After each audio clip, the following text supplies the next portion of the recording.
Hello बच्चों, 8th class mathematics हम exercise 3.3 कर रहे थे, जिसमें हमने 5 क्वेश्चन कंप्लीट कर लिए थे। आज हम क्वेश्चन नंबर 6 से करेंगे। 6th क्वेश्चन में बोला है आपको, the adjacent angle of a parallelogram have equal measures, find the measure of each of the angle of the parallelogram. बोलते हैं एक पैरेललोग्राम है, उसके जो एडजेसेंट एंगल हैं वो इक्वल हैं, दोनों इक्वल मेजर के हैं, मतलब दोनों का माप एक समान है, बराबर है। तो हमने एंगल्स फाइंड आउट करने हैं। चलो शुरू करते हैं इसको। हम लिखते तो 6th एक पैरेललोग्राम बना लेते हैं पहले। ठीक है, ये एक पैरेललोग्राम मैंने बना दी। अब जो एडजेसेंट एंगल होते हैं पैरेललोग्राम के, वो कौन से एंगल होते हैं? ये, ठीक है, जैसे एक एंगल ये हो गया और एक एंगल ये हो गया, ये एडजेसेंट होंगे। ठीक है, और इनका हम माप ले लेते हैं, कुछ x ले लेते हैं, तो ये भी कितना होगा? x होगा। तो हमें बोला कि दोनों एंगल्स जो है वो इक्वल मेजर के हैं। अगर ये x डिग्री का है तो ये भी x डिग्री का ही होगा। ठीक है, इसका माप जो है x है, तो दूसरे का भी x होगा। अब हम कौन सी प्रॉपर्टी यूज़ करेंगे पैरेललोग्राम की? Adjacent angle of a parallelogram are supplementary. ये मैंने बताया हुआ आपको कि जो पैरेललोग्राम के एडजेसेंट एंगल होते हैं वो सप्लीमेंट्री होते हैं। सप्लीमेंट्री एंगल्स कौन से होते हैं? जो एंगल्स सप्लीमेंट्री होते हैं एक दूसरे के, उनका सम 180 डिग्री होता है। तो ये दोनों एंगल्स सप्लीमेंट्री है, तो इनका सम कितना होना चाहिए? इनका सम होना चाहिए 180 डिग्री। ठीक है, इसमें आप लिखोगे the angles of parallelogram are supplementary adjacent angle. ठीक है, तो ये देखो x प्लस एक्स हो गया 2x इज इक्वल टू 180। ठीक है, और x यहाँ से कितना आ गया? x इज इक्वल टू, इसको आप डिवाइड कर लीजिए 2 से, तो 90 डिग्री आ गया। तो x अगर आपका 90 डिग्री आ गया है, ठीक है, यहाँ पे अब हम इसको, ठीक है, अब इसको हम एक और बना देते हैं इधर।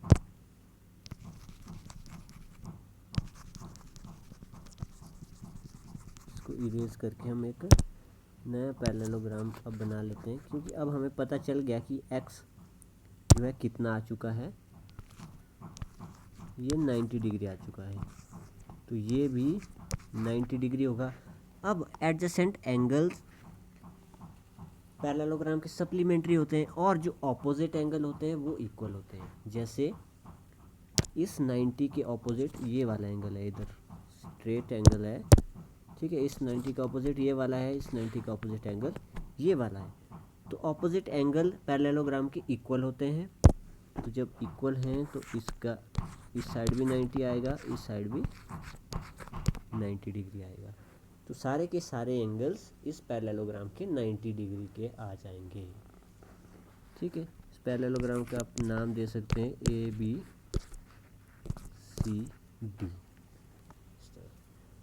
वीडियो को पॉज करके आप इसको नोट डाउन कर सकते हैं।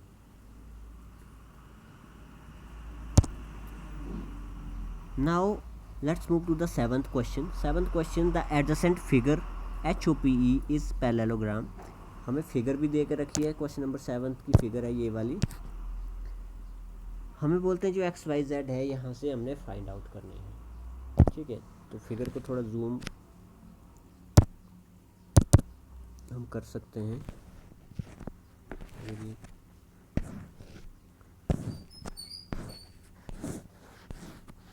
ओके, तो ये वाली हमारी जो फिगर है वो क्वेश्चन नंबर 7 की है। ठीक है, फिगर से ही हम क्वेश्चन को सॉल्व करेंगे। अब देखो आप, एक्सटर्नल एंगल इधर 70 डिग्री का है, तो वन स्ट्रेट लाइन पे जो आपका पूरा एंगल बनता है, यहाँ से लेकर के यहाँ तक, ये 180 डिग्री का बनता है। कंप्लीट एंगल आपका 80 डिग्री का बनता है ना। तो 70 का आपका बाहर का बन रहा है, तो अंदर के लिए कितना बच गया है? आप 180 से 70 माइनस कर सकते हो। ठीक है, कितना आ जाएगा? 1010 110 आपका अंदर वाला एंगल आ जाएगा, क्योंकि जो ये रैखिक युग्म है ना, लीनियर पेयर है, यहाँ पे एंगल्स के वो कितना बनाते हैं, सम करके 180 डिग्री बनाते हैं। अब 180 डिग्री ये बना रहे हैं, तो बाहर हमें 70 दे के रखा है, तो अंदर वाला 110 डिग्री बच गया। अब 110 के ऑपोजिट एंगल देखो आप, इस पैरेललोग्राम के ऑपोजिट एंगल 110 के ऑपोजिट है एक्स, तो एक्स भी कितना होगा, 110 डिग्री ही होगा। तो एक्स भी आपका, तो आप लिखोगे एक्स इक्वल्स टू 1010। ठीक है, क्यों, क्योंकि ऑपोजिट है एंगल, किस एंगल के, POH के, POH के। ओके, तो दो एंगल एक्स तो हमारा आ गया। अब देखिए, अब हमने ध्यान देना है यहाँ पे, ये वाला जो एंगल है ये 40 डिग्री है, और इसके जो इस लाइन के दूसरी साइड को एंगल दिया है y। ये जो एक लाइन के इधर उधर के एंगल है, इनको हम कहते हैं अल्टरनेट एंगल। कौन से एंगल, अल्टरनेट एंगल। ये भी होते हैं इक्वल, ये भी होते हैं इक्वल, तो y इज इक्वल टू कितना आ जाएगा, 40 डिग्री आ जाएगा, क्योंकि ये है अल्टरनेट एंगल, अल्टरनेट एंगल। तो आप लिखेंगे इसमें alternate angle, y is equal to 40, y 40 आ गया। अब z कैसे निकालेंगे, ठीक है, इतना अगर आप नोट कर लो, x is equal to 110, y is equal to 40, क्योंकि अल्टरनेट एंगल है। अब हम करेंगे z वाला, देखो y भी हमारे पास 40 आ चुका है। अब हम एक ट्राइंगल लेंगे, कौन कौन सी ट्राइंगल, वाली ट्राइंगल,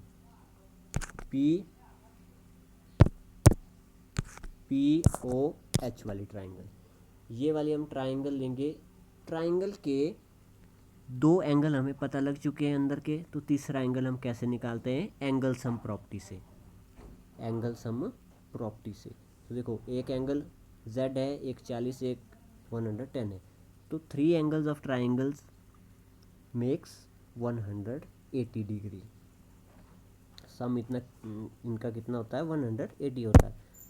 तो इनको जोड़ते हैं यहाँ पे, देखो z plus 40 plus 110 is equal to 180 degree.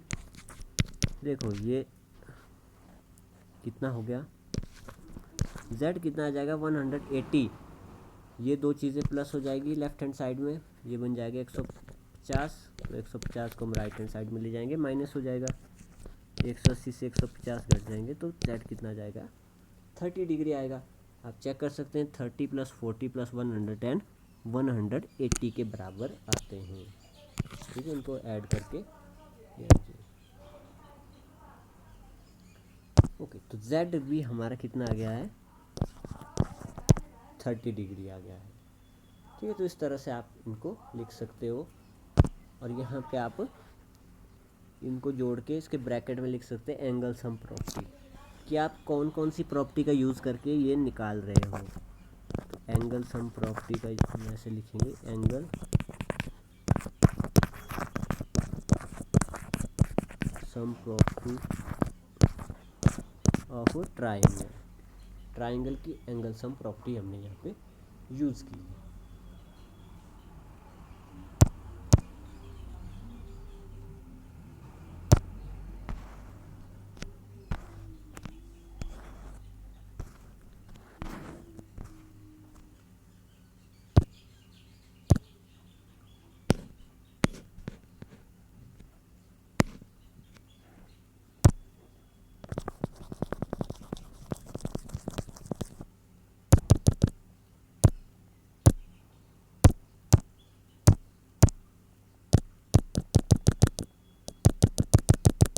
Now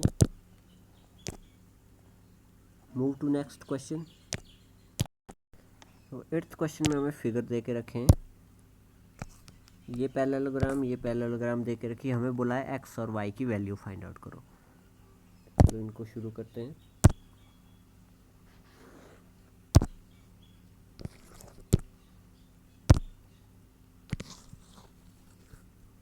ये हमने फिगर बना ली है। इसमें देखो फिगर का नाम दिया है GUNS, इसको नाम दिया है GUNS। ये साइड देख रखिए 3x और ये देख रखिए 18। ठीक है, ये साइड देख रखिए 3y-1 और ये साइड देख रखिए 26। हमें पता है कि पैरेललोग्राम की ऑपोजिट साइड्स इक्वल होती है, तो हम क्या करेंगे 3x को 18 के इक्वल करेंगे और यहाँ से हमारी x की वैल्यू जल्दी से आ जाएगी ये 6।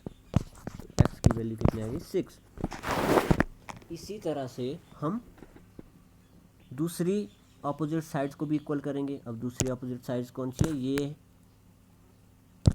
ठीक है, ये साइड किसके ऑपोजिट है, इसके ऑपोजिट है, और ये साइड इसके ऑपोजिट है।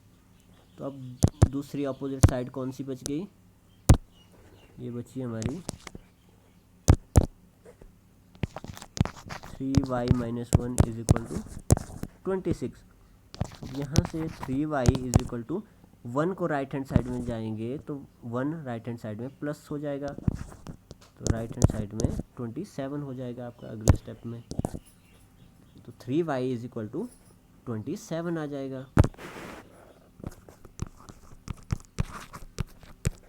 और y इज इक्वल टू कितना आ जाएगा 27।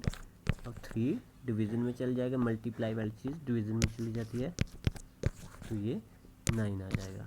तो x की वैल्यू 6 आ गई, y की वैल्यू 9 आ गई। बिल्कुल आसान है। इसके दूसरे पार्ट के लिए हम एक पैरेललोग्राम बनाते हैं यहाँ पे। अब इसके देखो हमें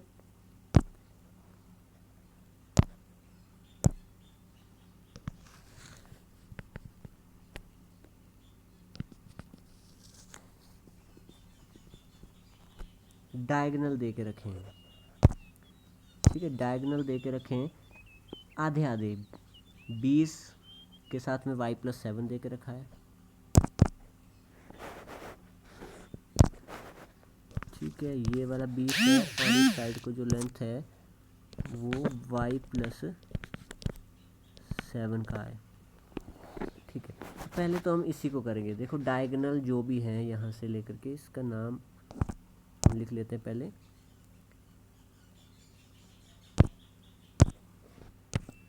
RUNS,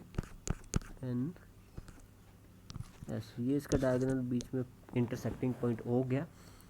देखो O से लेकर के U तक बराबर होता है, O से लेकर के S तक बराबर होगा, क्योंकि डायगोनल जो है इक्वल रहते हैं जहाँ पे इंटरसेक्टिंग पॉइंट है इनका O। इंटरसेक्टिंग पॉइंट के यहाँ से यहाँ और यहाँ से यहाँ ये इक्वल होंगे। ठीक है, क्योंकि डायगोनल जहाँ पे इंटरसेक्ट होता है वो इनका मिड पॉइंट होता है। मिड पॉइंट के इधर उधर की लंबाई इनकी बराबर होगी। तो मतलब y+7 किसके बराबर होगा 20 के बराबर होगा। और यहाँ से y कितना आ जाएगा 20 - 7, y इज इक्वल टू आ गया 13। तो y हमने 13 लिख लेना है। फिर दिया है x + y is equal to 16। ठीक है, ये वाली चीज़ 16 दी है और ये x + y दिया है। अब ये वाला डायगोनल भी इंटरसेक्ट बीच से है, तो ये जो हाफ डायगोनल है ये इक्वल होगा दूसरे हाफ के, है ना। यहाँ से यहाँ इक्वल होगा और यहाँ से यहाँ, ये दोनों हाफ इक्वल होंगे। तो अब हम इनको इक्वल करते हैं।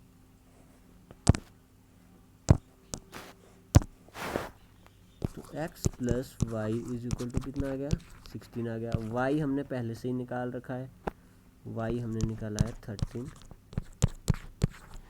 तो x हमारे पास कितना आ रहा है 16 - 13, x आ गया 3। ठीक है, अगर ये सेंटीमीटर में है तो सेंटीमीटर में आएगा। जिस यूनिट में भी ये दिए होंगे उस यूनिट में ये आएंगे। सेंटीमीटर में बोला तो सेंटीमीटर में ये आ जाएगा, ये इतना सेंटीमीटर आ जाएगा और ये 3 सेंटीमीटर आ जाएगा। ठीक है, बिल्कुल इजी हम इसको सॉल्व कर लेते हैं।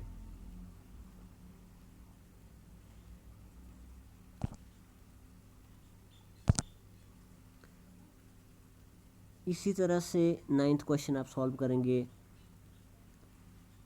देखिए इसका क्लू क्या है। देखो ये वाला एंगल आपको 120 दे के रखा है, तो इट मीन्स आपका ये अंदर का एंगल ये भी कितना होगा, 120 ही होगा। ठीक है, इस ट्रायंगल को थोड़ा सा जूम करते हैं, इस पैरेललोग्राम को।